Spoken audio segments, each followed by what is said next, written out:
Salve galera, estamos iniciando aqui mais um Sindicast. O Sindicast é o podcast do trabalhador do saneamento, da Copasa, da Copanor e dos nossos parceiros políticos também.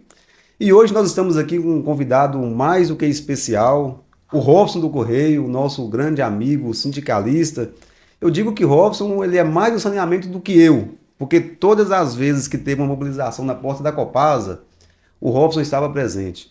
Agora o Robson, daqui a pouco eu vou pedir para você se apresentar. Ah, não falei, nós estamos com o Vagão aqui também. Vagão está quase invisível no nosso podcast. Vagão que ficou aqui antes de iniciar perguntando se ele participava com óculos ou sem óculos, porque ele acha que ele fica mais bonito sem óculos. Mas o Vagão, ó, te decepcionar, você fica feio do mesmo jeito, de qualquer forma. Então, ô Robson, eu espero que você fale aqui para nós algumas coisas que a gente precisa ouvir. A gente tem aqui uma longa luta com o governo estadual, o governo Zema, e eu sei que vocês tiveram uma luta muito intensa com o governo federal, onde vocês perderam algumas conquistas, e eu espero que você compartilhe das suas experiências com a gente aqui nesse podcast, porque a gente vai ter uma batalha muito grande dessas negociações com o governo Zema. Mas eu acho que isso é papo no meio do nosso podcast, para que, né, assim, que a gente vamos primeiro tentar entender quem é o Robson, de onde que o Robson veio, como que ele chegou no movimento sindical, né? E o que que ele está fazendo aqui nesse momento. Robson, quem é você? Bom, boa tarde, bom dia, não sei. Boa noite. Boa noite. Também. Eduardo, muito prazer aqui. É um prazer imenso para mim, né? Estar aqui participando desse programa. Vagão, obrigado aí pelo convite, né? Sempre muito importante estarmos aí juntos nas lutas, né? Como você disse, eu sou o Robson Silva, conhecido como Robson do Correio, hoje presidente do sindicato licenciado, um presidente licenciado, né? Nós estamos num processo de concorrer aí a uma vaga da Câmara Municipal em Belo Horizonte e vim para o movimento sindical aí através dos convites dos companheiros de luta que construíram também o movimento, né? Como o companheiro Pedro Paulo, PP, e eu entrei no sindicato já há uns 13 anos, né? Número até interessante, né? Uns 13 anos, e de lá para cá eu vim estudando o movimento, me organizando, participando de muita coisa e fazendo uma formação para entender, né, essa sanha capitalista de querer privatizar absolutamente tudo que existe, né? Querer usurpar aí, né, do povo as empresas públicas que foram construídas com o dinheiro do povo. Então é sempre um prazer para mim estar no front aí, lado a lado, ombro a ombro, com os companheiros e companheiras da Copasa, da Copanor, né, do saneamento, para poder fazer esse enfrentamento. E é um enfrentamento muito difícil, né? O processo de privatização, de tentativa de privatização do saneamento aqui em Minas Gerais, ele é bruto, né? Então, o governo Zema, que quer privatizar absolutamente tudo, entregar, na verdade, tudo que é público, né, para os amigos do rei, porque é isso, né? E importante a gente destacar que toda vez que fala em privatizar, quando fala que vai privatizar a empresa, é porque ela é altamente Robson, lucrativa. mas antes de entrar nisso, você é oriundo de Belo Horizonte? Sou oriundo de Belo Horizonte, nasci na região oeste, no bairro Jardim América, morei no bairro Jardim América, depois me mudei para o bairro Betânia, que também fica na região oeste, depois morei no bairro Marajó, eu morei em muitos lugares, viu, Vagão? Sim. Depois me mudei para a região norte, onde hoje é o meu domicílio eleitoral, e depois, logo depois, eu me mudei para Brumadinho. Brumadinho, já no meio do crime da Vale lá, né? Antes do crime da Vale. E depois eu retornei para a cidade de BH, qual que eu nunca saí, né? Assim, mas voltei para o Concórdia. Então hoje eu moro no Concórdia já há quase 4 anos, residente no bairro Concórdia, e dali a gente trava várias lutas e debates ali sociais, sindicais e culturais. E antes de ser do Correio, você era de qual empresa? Então, antes de ser do Correio eu era militar. Servi exército, Exército. né? Servi Já, exército. já Fui serviu o pego. exército? Fui servir exército. Você Você chegou a acredita? ser cabo Fui ou sargento? Não, eu fui. Eu só servi, né? Eu saí na terceira baixa, fui soldado e passei um período de transição entre o 12BI, que fica ali na Juiz de Fora, Sim, sim. ali na região ali, e depois eu trabalhei e servi mesmo na 11CSM, que é a circunscrição do serviço militar, ali onde eu era da seção de pensionistas e aposentados do Exército. Eu confesso que depois eu vou pesquisar sobre isso, sabe por quê? Porque antes da gente iniciar esse podcast, o Robson havia falado que tinha sido até modelo, viu? Eu duvido que o Robson já foi modelo, agora tá falando que já serviu o exército também. Serviu o exército, ó. Além de servir o exército, eu logo depois de sair do exército, entrei nos Correios, passei no concurso público de 97. Foi ser carteiro? Fui ser carteiro. Ou trabalho administrativo? Não, Carteiro. fui ser carteiro. Aí sou carteiro Qual região de você cargo. fazia a rota sua? Eu entrei em Contagem. Então, daí a diversidade das coisas. Eu trabalhei em Contagem de 97 até 2001, ali na região do centro de Contagem, ali, né? No CDD Contagem, ali na rua Joaquim José. E fiz ali, rodei toda a região ali, acabei fazendo os bairros Jardim Vera Cruz, onde tem o Quilombo dos Arturos lá, né? Também fui carteiro em Nova Contagem, naquela região, e fui o primeiro carteiro a entregar nas regiões ali do Novo Retiro, Icaivera, aquelas regiões ali que não tinham entrega. E eu fui um dos primeiros carteiros a fazer entrega ali na região. Robson, quando a gente entrevista alguém aqui no nosso podcast, a gente de fato especula a vida do entrevistado, né? Porque a gente tem que entender a relação dele com a luta, né? No caso, você, na minha avaliação, eu te falei isso várias vezes, deve ter algumas gravações, inclusive em live, que você, para mim, é a estrela do movimento sindical. É o que a gente tem mais de bom no movimento sindical. Que eu queria perguntar aqui para você aqui? Vendo a sua biografia, dá pra ver que você não vem de uma família rica, de uma família tradicional, assim como eu também. Eu sou uma família pobre, sou filho de pedreiro, né? Sou filho de doméstica. Tem uma história no norte de Minas, lá de Salinas. Naquela região onde precisa levar investimentos e não enxergar que a nossa região é uma região problemática do nosso estado. Qual que é a pergunta que eu quero te fazer? Qual que é a relação do Robson com os direitos de defesa da classe trabalhadora, não somente dos trabalhadores dos Correios, que hoje você está licenciado, né, enquanto presidente do sindicato, mas também com a classe trabalhadora no modo geral, o trabalhador do saneamento, eletricitários, educação, da segurança pública. Lendo a sua biografia, é fácil fazer essa relação, mas o que o Robson fala com relação a isso? Então, vou te contar uma curiosidade. Meu pai é do Vale, falecido, né? Mas meu pai nasceu no Vale de Jequitinhonha. Para, Robson, mais uma? Na cidade de Rubi. Ué, nasceu, depois de Almenara. Isso mesmo. E aquela região toda, era só aí. Aquela região toda ali é uma região muito querida, né? Assim, eu voltei, fui lá, né? Depois de dirigir o sindicato, eu andei por aquela região para conhecer a cidade onde meu pai nasceu. E meu pai vem de família muito pobre, né? Muito pobre, assim como minha mãe. E a minha infância, ela foi uma infância também muito dura, né? Assim, eu já sou o último dos 4 irmãos, já tive uma condição melhor devido à luta também dos meus irmãos e tal, mas eu vivi uma infância, né? Bem difícil, né? Pela a situação nossa. Mas é interessante porque já desde pequeno eu começava a ver a desigualdade entre as pessoas, né? Então você via assim aquela diferença. Por que né, uma pessoa ali tinha uma casa que tinha 4 andares, aquele tanto de coisa, e a outra tinha que morar debaixo da ponte?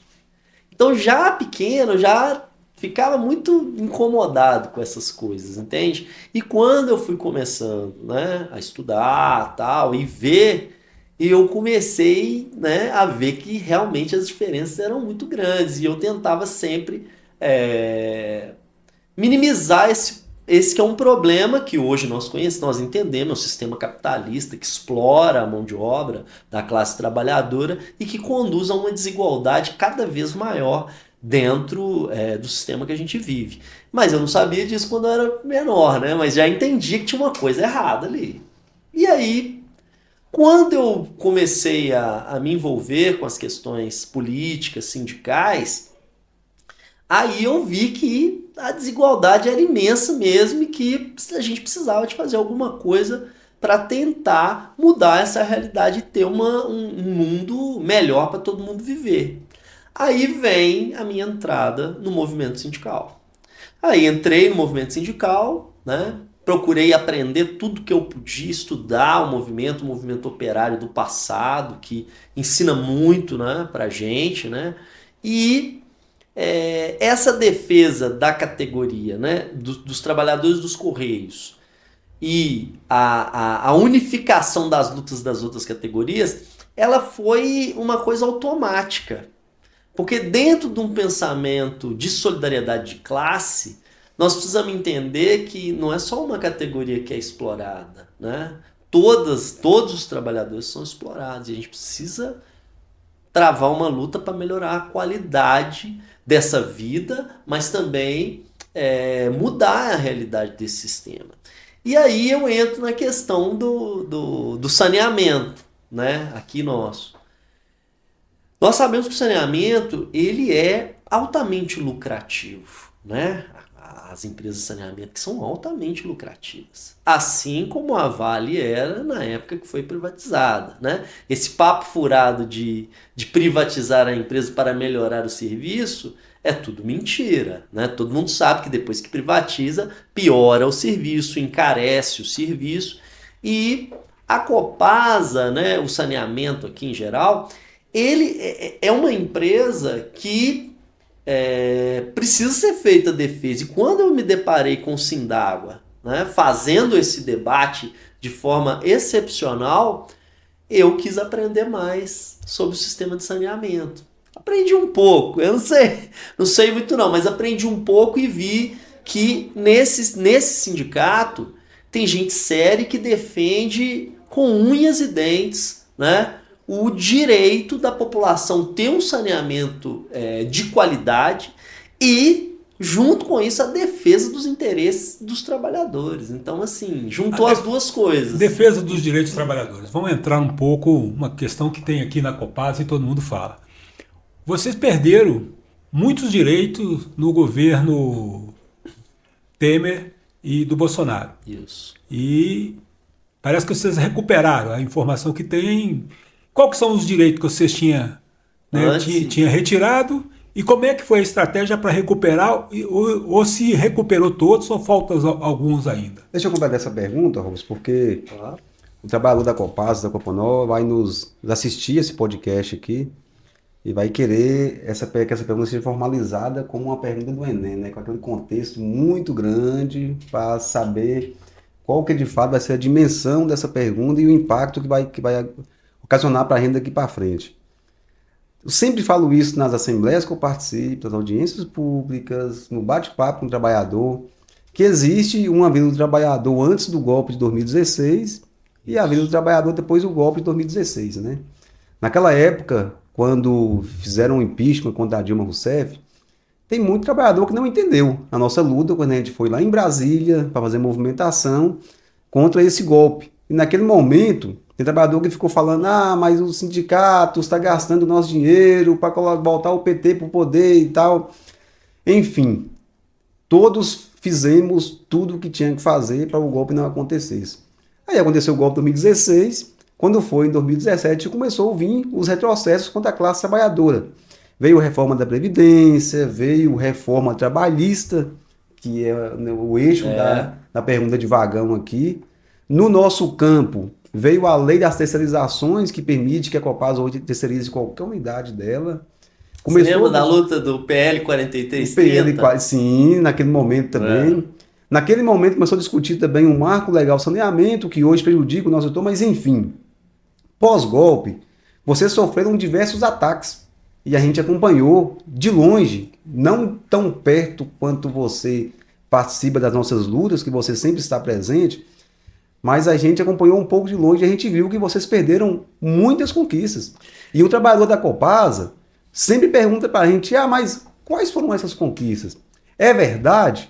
Perdeu? Como que perdeu? E se perdeu, o que foi? E se recuperou? Como recuperou e o que recuperou? É isso, É isso aí. Então, primeiro, o golpe, né, na presidenta Dilma em 2016, ele desencadeou uma série de ataques à classe trabalhadora brasileira, né? Vocês já falaram alguns aqui, dos que eu lembro aqui nesse momento, que foi a reforma da Previdência, um pouco depois, governo Temer ainda, né? A emenda constitucional 103, que é parte da reforma da Previdência, que hoje as nossas empresas amargam, os trabalhadores sendo retirados da empresa de forma compulsória, né? Que começou a vigorar em 12 de novembro de 2019. Mas esse processo da reforma trabalhista, ele foi um processo para, de fato, dizimar os sindicatos, né? Ele foi um processo para acabar com os sindicatos no Brasil. Porque é sabido, né, que o movimento sindical ele é a espinha dorsal dos movimentos sociais e das principais reivindicações de luta nas ruas. Então, o processo de ataque ele veio, primeiro, através da reforma trabalhista.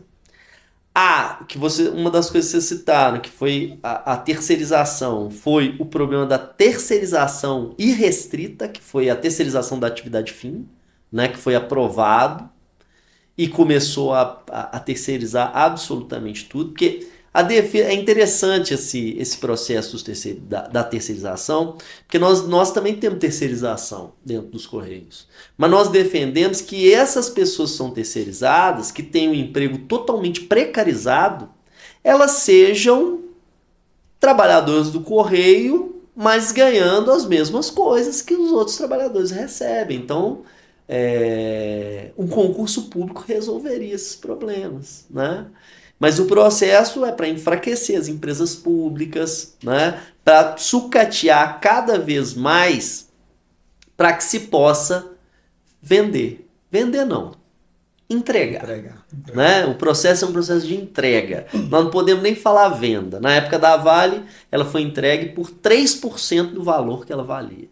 Uhum. Com todos os crimes que a Vale cometeu, Mariana e Brumadinho, a arrecadação, e a gente conversou isso num dos debates que nós fizemos, a arrecadação da Vale, o lucro da Vale no ano de 2021, se eu não me engano aqui, foi maior que a arrecadação do estado de Minas Gerais inteiro. Assim, é surpreendente o negócio, de tão lucrativo que é a atividade de mineração, lucrativa e predatória, né? Que é uma atividade para demolir absolutamente tudo que a gente conhece como resistência aí do meio ambiente, do fornecimento de água, né? E todas as questões. Mas dentro do Correio, em 2020 a gente sofreu um ataque e de 79 cláusulas que existiam no acordo coletivo, foram retiradas 50. Nossa! Isso resultou num processo de diminuição do poder de compra dos trabalhadores de cerca de 40%. Se você somasse todos os benefícios que você tinha ali, você chegava a perder, a gente fez esse cálculo, de 38% a 40% do poder de compra. É muito dinheiro que a gente perdeu. Então, esse processo, e vou contar mais uma coisa. Isso no governo Bolsonaro. Isso no governo Bolsonaro. Foi porque o governo Bolsonaro, ele mesmo, entregou um projeto do Executivo no Congresso para extinção do Correio. né? Chegou a falar da extinção. É um projeto de privatização, mas chegou-se a falar em extinção do Correio. Veja, uma coisa tão absurda, porque o Correio, eu posso te falar que seguramente, no mundo, todos os países do mundo, somente 8 Correios são privados. No mundo inteiro. E alguns que privatizaram, como é o caso do nosso vizinho aqui, a Argentina, o Correio foi entregue para a família Macri, lá na década de 90, sim. Uma ampla discussão para reestatizá-lo aí em 2017, 2018, foi uma crise. O Correio estava totalmente abandonado. E depois, quem é que volta para socorrer? O Correio. Depois que a empresa privada... O Estado. Então, sempre é o Estado que vai ter que injetar, né, dinheiro para poder salvar o que a iniciativa privada sugou absolutamente tudo. Fora a precarização das relações de trabalho e tudo mais. Nós conseguimos, no acordo coletivo passado, recuperar cerca de 40 cláusulas. Já com o governo Lula. Já com o governo Lula. Já na mudança, nós recuperamos 40 cláusulas das 50 que a gente tinha perdido. Perderam 50 com o governo Bolsonaro e recuperaram 40 no governo Lula. Recuperamos 40. Só que a luta, ela diz muito sobre a categoria, né? Não tem... Quando iniciam-se as... Essas 10 que ficaram para trás são quais? Assim, só para... São questões... São importantes, que são assim... A gente tinha no nosso acordo coletivo 70% de férias. Sim. Você saía de férias, você não recebia 1/3, você recebia 70% do valor. A gente tem 90%. Aí, veja, 90%. Então, a gente tinha 70%. E isso era uma coisa assim que... Não recuperou. Não recuperou. Então, isso está em debate. Isso está em debate. Vale Cultura. Essa pergunta aqui é importante. Está 1/3 ainda? Está 1/3. Ainda está 1/3. Entendi. Né? Tem várias ações judiciais, tal, contra a empresa, tudo mais. Algumas já ganharam. Mas o interessante é devolvê-la para o acordo coletivo de trabalho para que todos os trabalhadores possam usufruir novamente desse benefício. Vale Cultura com o governo Bolsonaro. Aí... Sumiu tudo. Aí acabou. Ele acabou com o Ministério da Cultura. Né, e não recuperou ainda? Não recuperou ainda. Então essa é uma das pautas. Mas uma das pautas principais que foi a gente foi muito sucateado é o plano de saúde da categoria. E aí o processo de privatização do plano de saúde, ele já é o início da caminhada para a privatização total da empresa. Porque encarar o benefício da saúde dos trabalhadores como um gasto já é um erro. Porque vocês perderam isso? Não recuperou? Não recuperou ainda. Não recuperou. Isso um pouco antes, né, na época do governo Mas Temer. O que é hoje o plano de saúde que vocês tinham e tem hoje? Antes, o plano de saúde nosso era um plano de autogestão. Tá. A própria empresa dirigia o plano de saúde. Aí foi criada uma caixa de assistência e o plano de saúde virou um plano de saúde privado. Na época falaram que não ia ter mensalidade, não sei o quê, porque a gente pagava de acordo com o que a gente usava. Agora não. Agora são mensalidades altíssimas. E a maioria das pessoas, principalmente os aposentados, num período mais delicado da vida, onde precisa do plano de saúde, eles não conseguem usar. O trabalhador hoje está pagando o quê? Uns R$700, R$500?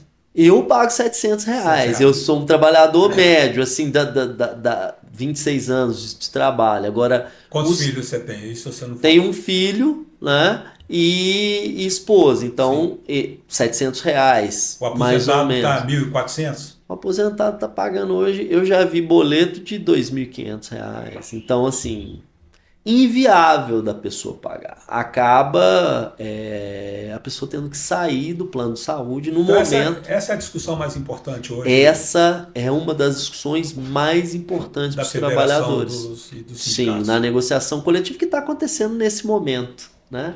Nesse momento está em processo de negociação. O Correio é a primeira grande categoria do segundo semestre a negociar, então ela serve de parâmetro para as outras negociarem. E também uma reivindicação principal é o concurso público. Não tem concurso público desde 2011, então já são mais de quase 15 anos sem um concurso público para poder suprir as vagas daqueles trabalhadores que saíram, ou em PDVs. Hoje seria o quê? Umas 5 mil vagas que tem no país inteiro? Hoje a gente precisaria de umas 40 mil vagas no país inteiro. Que isso? O Correio tinha 130 mil trabalhadores, hoje o Correio tem cerca de 85 mil. E Minas seria o quê? Quantos que tem Minas? Minas a gente tem um total aqui de cerca de 10 mil trabalhadores, 10 mil, 11 mil trabalhadores na nossa base tem cerca de 8 mil, mais cerca de uns 11, 12 mil trabalhadores, mas precisaria ter aí uns 16. Então, assim, é bem complexo e a gente, né, nesse momento, a reivindicação principal é plano de saúde, concurso público. A perspectiva é recuperar esses 10 ou é muito difícil isso? A perspectiva é recuperar. Nós sabemos que uma coisa é importante, sabe? A gente teve uma reunião no início do mandato do governo Lula, em Brasília. E eu lembro muito bem que o presidente falou. Sindicato tem que fazer papel de sindicato. Tem que mobilizar os trabalhadores. Então não vai ter, isso eu sempre digo para a nossa categoria, nunca vai ter nada de graça. Moleza não. Tudo que os trabalhadores conquistaram na história da classe trabalhadora tem a ver com a correlação de luta. Eu falo isso muito para os trabalhadores. O que você acha que a gente vai ganhar? Eu falei assim, eu acho que a gente vai ganhar o tanto que a gente vai lutar. Essa é a correlação do que você vai ganhar. É uma queda de braço e o patrão está de um lado e os trabalhadores estão do outro. Quem tiver mais força vai virar o braço do outro. Então... E o trabalhador tem que entender isso, né, Robson? Tem que entender, precisa se mobilizar, precisa participar das coisas do sindicato, né? Se a gente está num processo de ataque da Copasa, né, do saneamento em Minas Gerais, os trabalhadores têm que entender que a direção do sindicato ela serve para dar o norte da luta, mas os trabalhadores precisam estar juntos na luta, né? Você não pode... É igual promessa, né? A promessa de campanha, né? A única coisa que você pode prometer de fato é lutar lado a lado para melhorar as condições de vida da pessoa. Nós que somos sindicalistas, Robson, eu te confesso que eu demorei muito a entender isso, porque eu não nasci de um movimento sindical, né? Eu entrei na Copasa em 2007, perdão. Entrei como servente de esgoto, numa cidade pequena, lá onde é um sonho entrar na Copasa, na CEMIG, nos Correios. Diferente de uma cidade grande, que o sonho já é outra coisa, né? Acaba que quem estuda pouco vai entrar na Copasa, na CEMIG ou nos Correios, né? Na cidade pequena é diferente. E lá eu não tinha essa ideia da dimensão que é a luta sindical. Hoje em Belo Horizonte, aqui, a nossa sede é em Belo Horizonte, eu enquanto presidente do Sindágua, eu vejo que tem uma relação muito grande das categorias. O que acontece nos Correios é um problema nosso saneamento. O que acontece na saúde também o que acontece na educação, os eletricitários, tanto que a nossa luta está muito relacionada.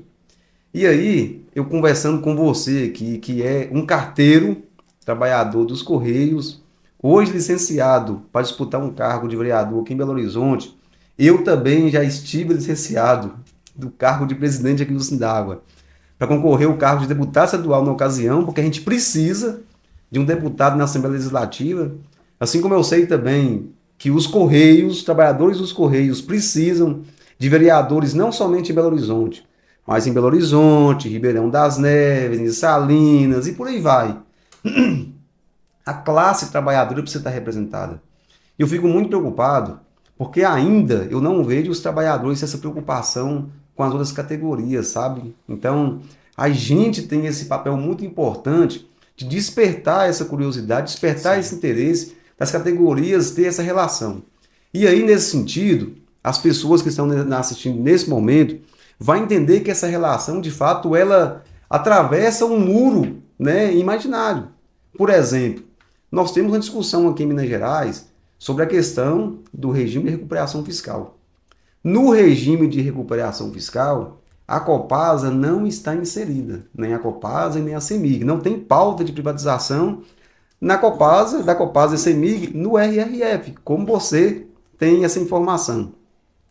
Mas a pauta de privatização da Copasa e CEMIG, ela caminha de forma independente. Exatamente. Pode ser aprovado o regime de recuperação fiscal e a Copasa não ser privatizada, ou pode ser aprovado e a Copasa ser privatizada mais na frente.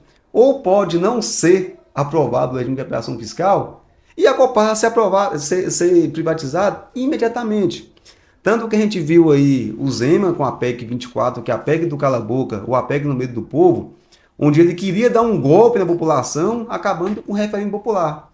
Nós fizemos o plebiscito popular, onde a gente ouviu a população e eles manifestaram contrários à privatização. Perfeito. Onde que eu estou querendo chegar? Você trabalha numa empresa seletista, mas uma empresa federal. Isso. Temos aqui em discussão em Minas Gerais aquela discussão se a Copasa e a CEMIG vai ser federalizada ou não.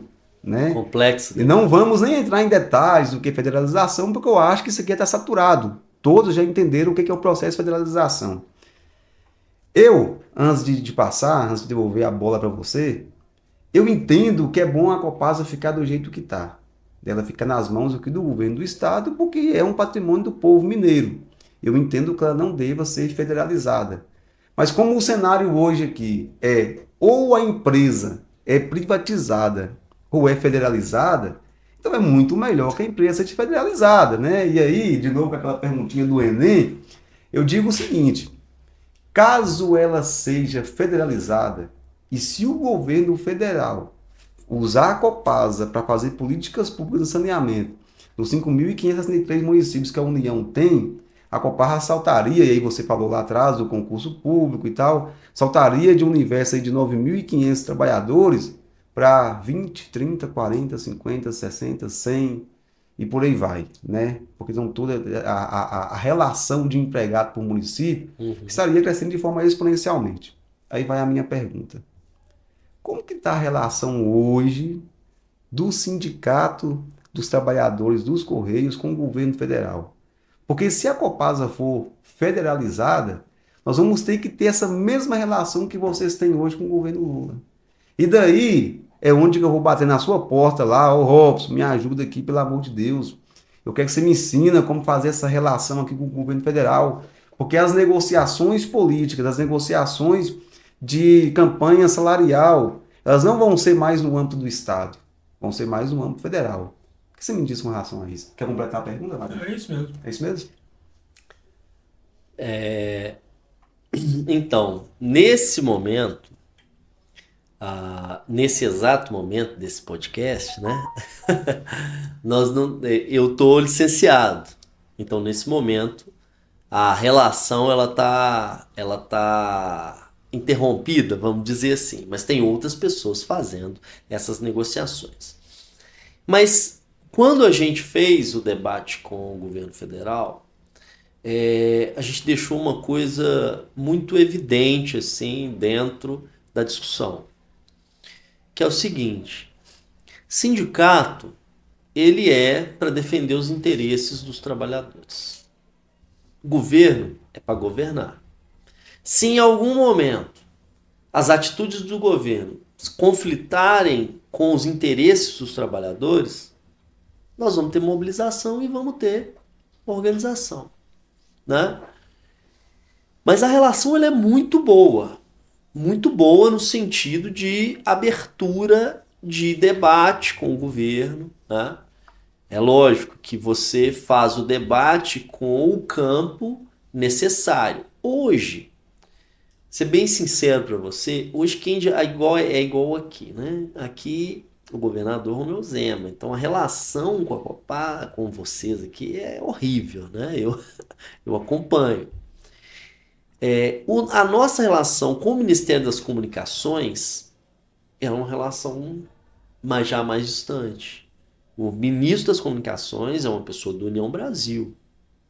É uma pessoa que na época da privatização votou a favor da privatização da empresa. Então hoje ele é o ministro das comunicações. Já o presidente da empresa é ligado à presidência, ao governo Lula, né?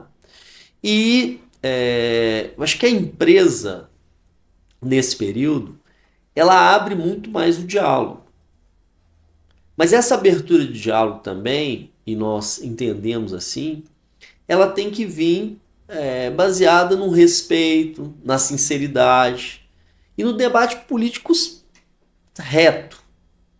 Por quê? Porque nós precisamos de melhorar a qualidade do serviço dos trabalhadores. Nós precisamos ter mais pessoas para trabalhar. Nós precisamos que os direitos sejam retomados, que direitos avancem. Nós estamos num governo o governo da esquerda, né? Não podemos falar que o governo é totalmente de esquerda, né? Mas nós estamos num governo progressista. Então, o básico é que nós vamos ter enfrentamento, que é indiferente do governo, nós vamos ter enfrentamento, mas, tecnicamente, você teria que ter menos dificuldade do que você teve lá no governo Bolsonaro, né? Que é o que, de fato, está acontecendo. Mas é lógico que é o que eu falo, Eduardo e Vagão. Categoria precisa de mobilização. Mesmo se você for dialogar com as portas que se abriram para você, você precisa dialogar com mobilização.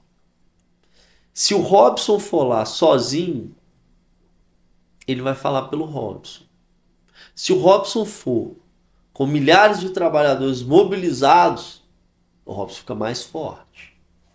E aí entra o primeiro debate que você fez sobre a importância da disputa do parlamento. Porque isso também é parte da evolução da consciência política dos trabalhadores. Você falou uma coisa muito importante. Não é fácil. Não é fácil fazer. Às vezes a pessoa fala assim, mas para que nós vamos mexer com política e tal? Isso não dá em nada. A política é o que define a vida dos trabalhadores. Então, a disputa pelo parlamento, ela também é parte da luta política.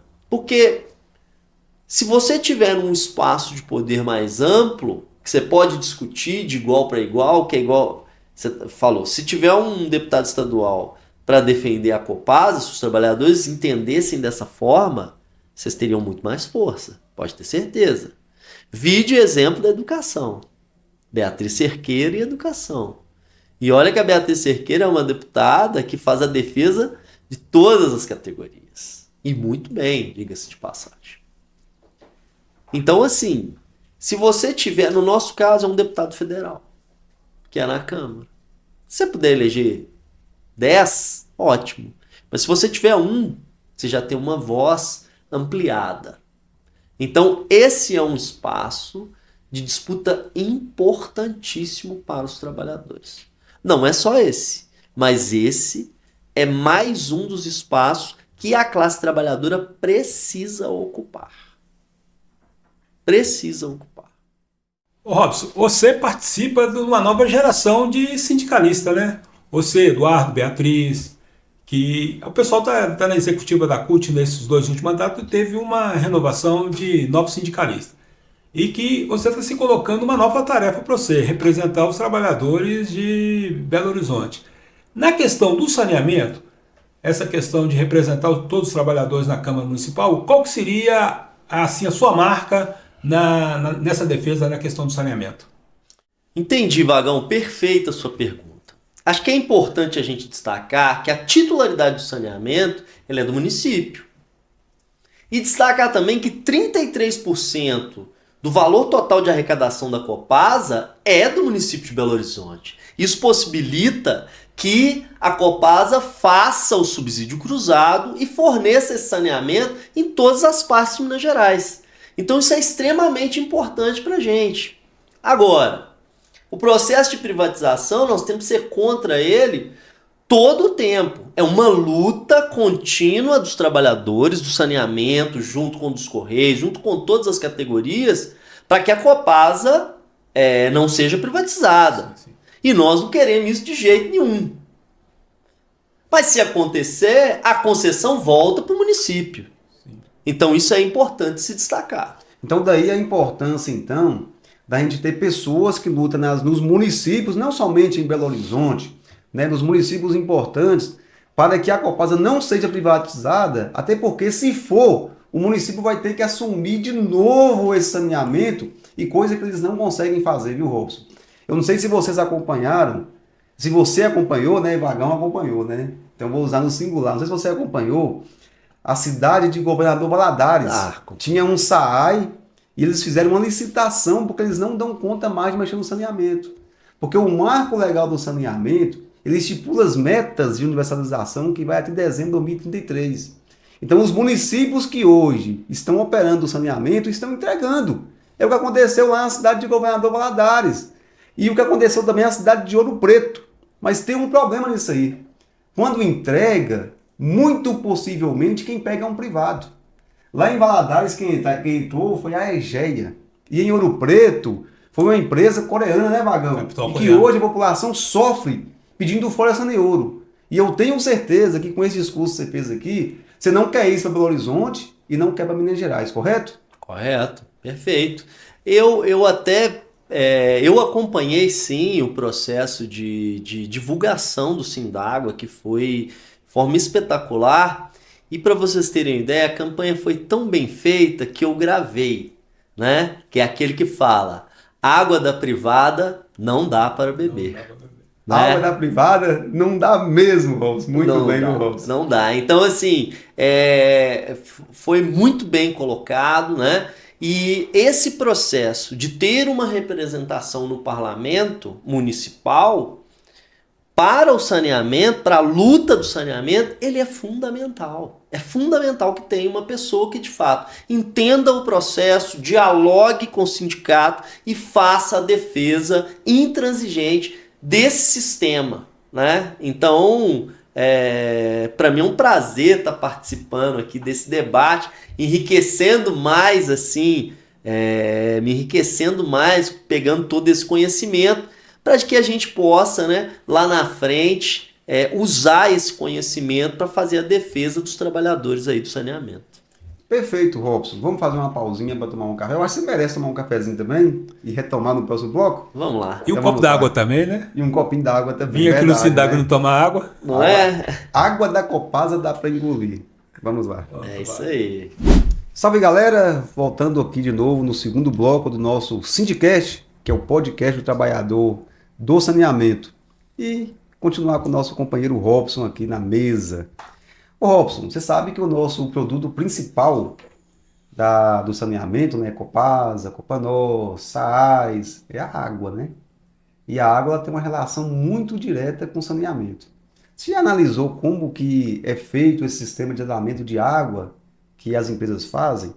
A gente vai lá, faz uma captação de água, pega no manancial, seja num córrego, num rio ou num poço artesiano, e a gente leva para uma estação de tratamento de água, faz o tratamento, depois a gente leva através de tubulações, né, para a casa do cliente. O cliente usa essa água limpa, potável, e depois devolve de novo para a companhia como esgoto, e que na empresa a gente chama de efluente, né, depois que é tratado.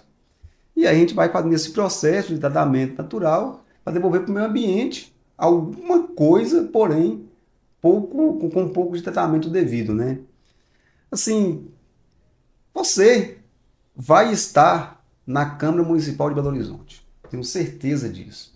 Sua pré-candidatura vai se tornar candidatura e você vai ser eleito. Porque bons políticos têm que estar lá dentro. Qual que é a relação que você enxerga da água com o meio ambiente? O que você tem de defesa? Né? O que você pode fazer de defesa na Câmara Municipal e fazer com que essa relação ela interfira na quantidade dos abastecimentos do nosso lençol freático? Então, Eduardo, eu acho assim, a água, ela é vida, né? E não é mercadoria. Nós temos que entender dessa forma.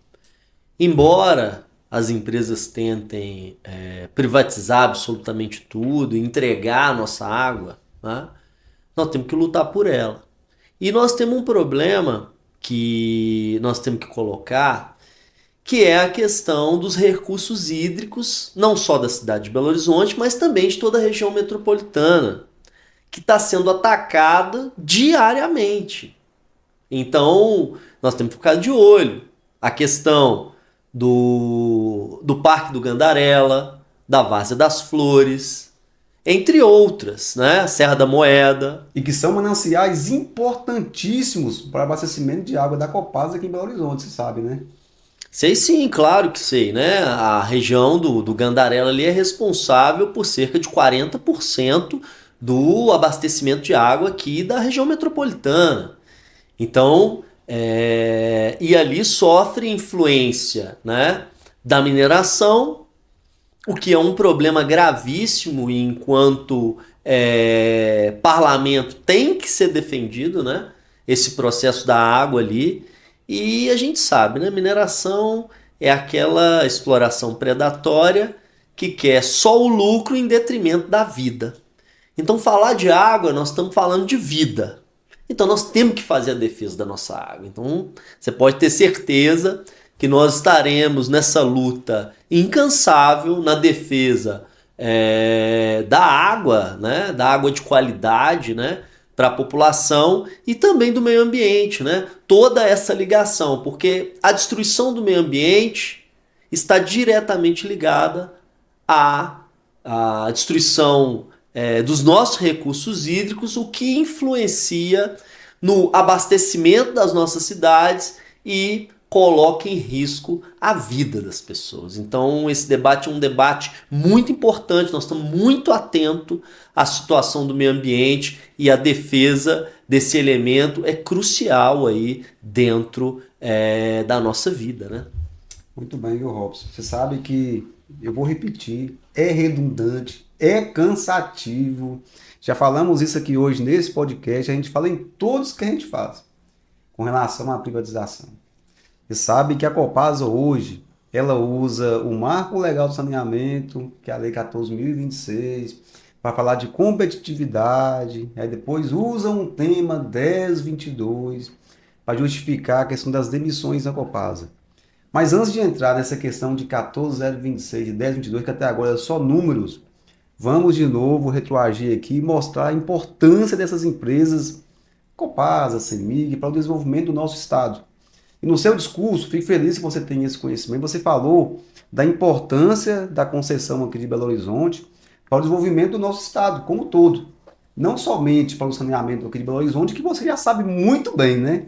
Que enquanto carteiro, você anda nas favelas, na periferia, nos bairros, no centro, e sabe que existe uma diferença muito grande, né? Da região central para a região periférica de Belo Horizonte. Sim. Se a gente fazer essa mesma análise, essa mesma analogia no estado de Minas Gerais, você vai ver também que tem essa diferença muito grande da região central, ou seja, aqui da região de Belo Horizonte, de Nova Lima, uma região nossa lá do Vale do Jequitinhonha, do Vale do Mucuri, do norte de Minas, enfim. Isso mostra que Belo Horizonte tem uma importância fundamental para a Copasa continuar sendo uma empresa pública. Mas essa é uma luta que a gente parte aqui do município de Belo Horizonte e que a gente expande para a Assembleia Legislativa para tentar levar um bom saneamento para a população do estado de Minas Gerais. É uma luta apenas. Mas tem outras mais que a gente faz essa luta local também.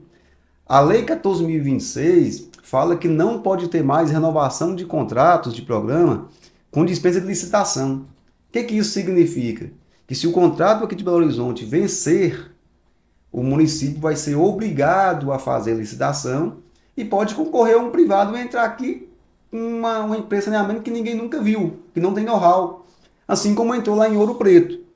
Então, uma possibilidade para a Copasa continuar aqui, oferecendo esse mesmo saneamento e melhor, com vários investimentos, é não deixar o contrato vencer.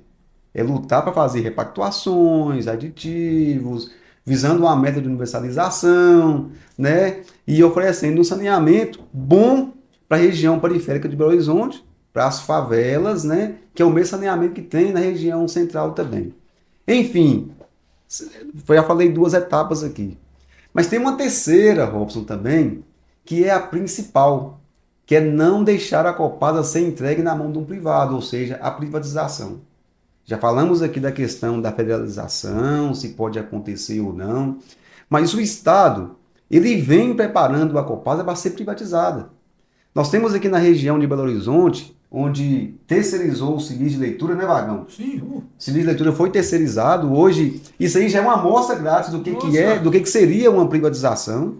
Terceirizou o serviço de leitura e hoje as agências de atendimentos da Copasa estão lotadas por reclamações de leituras sendo feitas mal feitas, as contas extraviadas, contas altas por erro de leitura. E aí o cliente vai na agência de atendimento reclamar, vai encontrar lá agora, sabe o quê? Um trabalhador terceirizado para receber uma reclamação de uma coisa que ele nem tem conhecimento. Então isso é uma amostra do que é a privatização. E aí o serviço vai lá embaixo, a qualidade. Aí qual que é a resposta que o governador dá? Os trabalhadores são incompetentes, a Copasa é incompetente, e a solução que tem é privatizar. Então ele causa o desastre para, no desastre, justificar o discurso dele e vaziar a ação dele. E somando isso aí ainda, Robert, o que o governo está fazendo?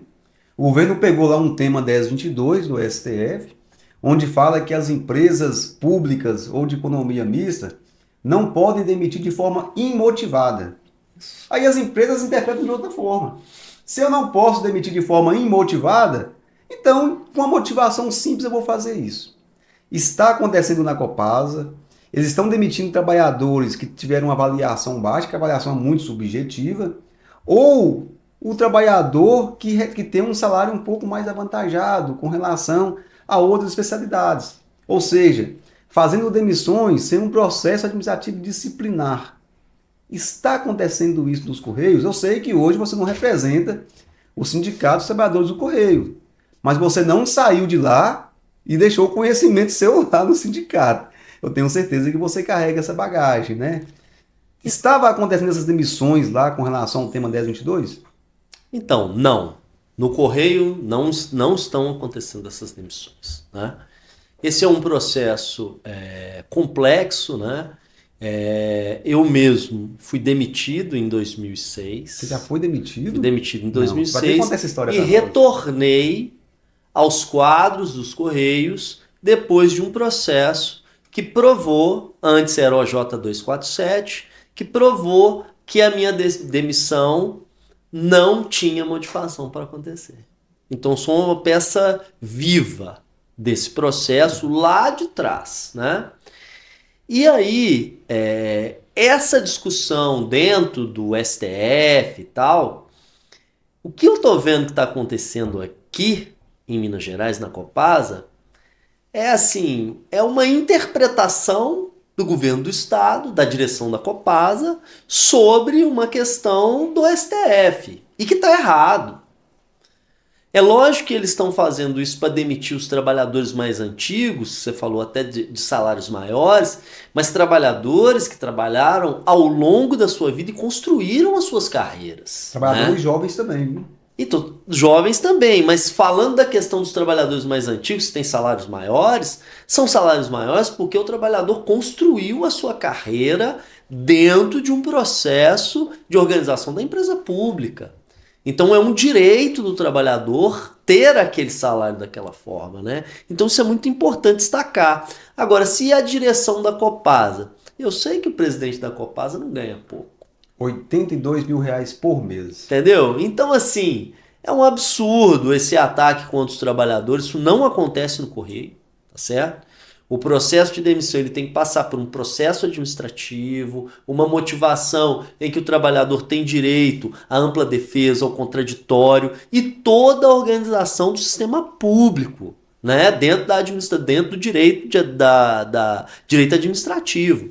Então, o que estão fazendo aqui é uma aberração. Então, isso aí eu posso te falar com bastante consciência que o que estão fazendo no estado de Minas Gerais é errado. E o sindicato está tomando a atitude certa, combatendo, denunciando as ações, essas demissões, entrando com ações para os trabalhadores que são demitidos. Então, esse é o processo. Agora, vai chegar um momento que os trabalhadores vão ter que se mobilizar contra isso. Porque senão demite um, o outro não faz nada. Aí demite dois ali, o outro que estava lá não faz nada. E quando começar a demitir todo mundo? que vai acontecer? Então nós temos que, nesse momento, lutar para impedir que essas arbitrariedades, essas demissões arbitrárias aconteçam, assim como o Sindágua está fazendo de forma muito brilhante. Eu estou acompanhando todos os processos. Ok, Robson. Muito obrigado por ter feito essa resposta para mim, porque todos os trabalhadores, eles questionam, mas está demitindo lá só aqui na Copasa, não está demitindo a CEMIG, não está demitindo lá nos Correios. Primeiro que a Copasa é uma empresa estadual e quem é o principal responsável por ela é o governo do estado, que é o Zema, né? E os Correios hoje, o governo federal, o Lula. Então, são gestões diferentes. Mas eu prometo trazer para o Copasiano aqui também o pessoal do Sindeletro, né? Para discutir, para ver se está acontecendo isso também Perfeito. lá na CEMIG, o pessoal da educação também, para a gente trocar experiência. Daí a importância da gente ter essa relação, né? Magão, tem mais alguma pergunta para fazer? Ou a gente pode caminhar para o encerramento? E você não vai perguntar se Robson é atleticano ou cruzeirense, não? Era essa a pergunta. Mal aqui, Você torce para qual time, Robson? Eu torço para o Atlético. Bem-vindo. Bem-vindo. Eu sabia que tinha que ter um defeito. Tinha certeza que tinha esse defeito. Mas é um prazer, apesar de ser atleticano, é um prazer receber você aqui, entendeu? Esse vagão é cheio de gracinha, viu, Robson? Todas as vezes que chegar alguém aqui, ele quer saber se é cruzeirense, se é atleticano, se é flamenguista, entendeu? Ai, fazer o quê, né? O que eu tenho aqui é só agradecer, né, a vocês aqui do Sindágua, a receptividade que eu sempre tive ao chegar aqui nessa instituição classista de luta que faz a defesa dos interesses dos trabalhadores de forma fantástica. E é um exemplo para outros sindicatos. Então, agradecer aí a vocês o espaço e poder participar desse debate e enriquecer cada vez mais aí. É isso aí, Robson. Nós que agradecemos pela sua participação aqui. Então, dessa forma, a gente termina o nosso Sindicast de hoje, né? O podcast do trabalhador, que está sempre levando novidades para quem está nos assistindo. Um abraço. Um abraço.